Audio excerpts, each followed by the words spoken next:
கர்த்தருக்குள் பிரியமானவர்களே, ஜூன் 12 இன்றைய பனித்துளிகளின் தலைப்பானது புயல்களை திசை திருப்புதல். வசனம் சங்கீதம் 43 அதிகாரம் 3 வசனம்.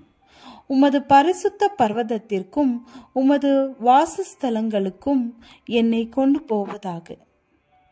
ஜான் கென்னடி ஜூனியர் 1999 ஆண்டு ஜூலை 16 சிறிய விமானத்தில் பறக்கும்போது விபத்து நேரிட்டு விமானம் அட்லாண்டிக் பெருங்கடலில் விழுந்தது.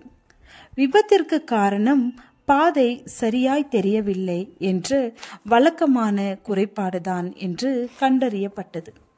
அதாவது விமானத்தை தரையிறக்கும் போது பாதை தெளிவாய் தெரியாத பட்சத்தில் கருவிகளை நம்புவதை விட்டுவிட்டு விமானத்தை திசை திருப்பி தரையிறக்க முயற்சிப்பார்கள். வாழ்க்கையின் காரியங்கள் நம்மை அடிக்கடி மேற்கொள்ளும் போது நாம் திசை திருப்பப்படத்தக்கதாக உணர்கிறோம். புற்றுநோய் இருப்பது கண்டறியப்படுதல், நேசிக்கிறவர்களின் மரணம், வேலை இழப்பு, நண்பனின் துரோகம் போன்ற வாழ்க்கையின் எதிர்பாராத நிகழ்வுகள் நம்மை தோற்கடிக்கவும் குழப்பவும் செய்கிறது. இது போன்ற சூழ்நிலைகளில் நாம் கடந்து செல்லும் போது சங்கீதம் 43 ஜெபமாக ஏறெடுக்கலாம்.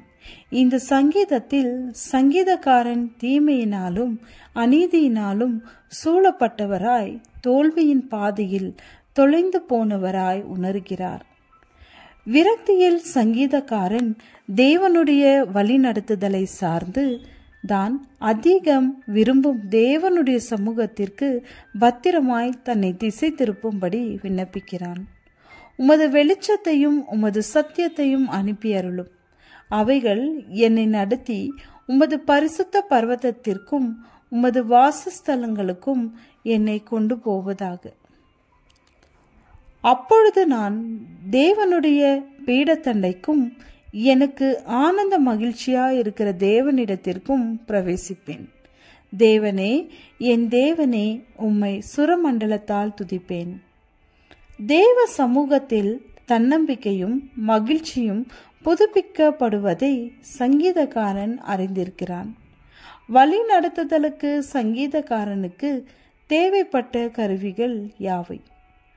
சத்தியத்தின் வெளிச்சமும் பரிசுத்த ஆவியின் மூலம் உறுதியளிக்கப்பட்ட தேவனுடைய சமூகமே. நீங்கள் திசை மாறி தொலைந்து போனவர்களாய் உணரும்போது தேவன் தன்னுடைய ஆவியின் மூலமாகவும் சமூகத்தின் மூலமாகவும் உங்களை வழிநடத்தி உங்களை தேற்றவும் உங்கள் பாதைக்கு வெளிச்சத்தையும் காட்டவும் முடியும். உங்களை வழிநடத்தும் தேவனுடைய உதவியை ஏன் நீங்கள் நாடக்கூடாது? ஜெபம். வாழ்க்கையின் திசை மாறிய சூழ்நிலைகளில் எங்களை தனியே விட்டுவிடாமல் இருந்ததற்காய் நன்றி. ஆமென்.